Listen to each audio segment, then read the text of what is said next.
مفتی کامران شہزاد کے سامنے جو سوال کرنے والا بیٹھا ہے وہ غالباً یہ اس کو مفتی کہتا ہے، تو اب اللہ جانے کہ کہاں سے وہ مفت کا مفتی ہے۔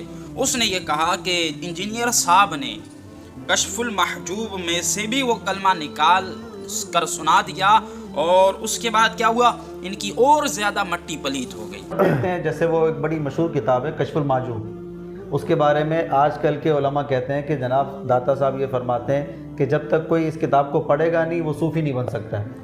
انجینئر صاحب نے اس میں سے بھی وہ کلمہ نکال کے سنا دیا، وہ مٹی پلیت اور زیادہ ہو گئی اس کی۔ مفتی کامران شہزاد صاحب، آپ بھی اور آپ کے سامنے بیٹھنے والے جنہیں آپ مفتی صاحب کہتے ہیں، آپ لوگ جہالت کا پلندہ ہیں۔ آپ کو کس نے کہا ہے کہ کشف المحجوب میں چشتی رسول کا یہ جھوٹا واقعہ موجود ہے؟ کسے کہا ہے؟ چشتی رسول کا واقعہ یقیناً کشف المحجوب میں موجود نہیں ہے، اور اگر آپ لوگ سچے ہیں اور اپنے دعوے میں پکے ہیں تو کشف المحجوب کے جو یہ کتاب سے ثابت کر کے بتائیں کہ اس میں چشتی رسول کا واقعہ لکھا ہے۔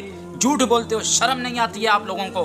بند کمرے میں بیٹھ کر ایک کیمرہ رکھ کر آپ لوگ کیا سمجھتے ہو کہ آپ نے پوری دنیا فتح کر لی ہے اور جو منہ سے نکالو گے وہ سچ ثابت ہو جائے گا؟ انجینئر مرزا کی کیا اوقات کہ وہ اہل سنت و جماعت کو جو ہے ڈیگریڈ کر سکے، اس کی کیا اوقات؟ وہ تو صرف اس طرح ہے کہ جس طرح کوئی چاند کی طرف دیکھ کر تھوک پھینکے تو یقیناً تھوک اس کے منہ پر آ کر لگے گا، اور آپ لوگوں کا بھی حال کچھ ایسا ہی ہے۔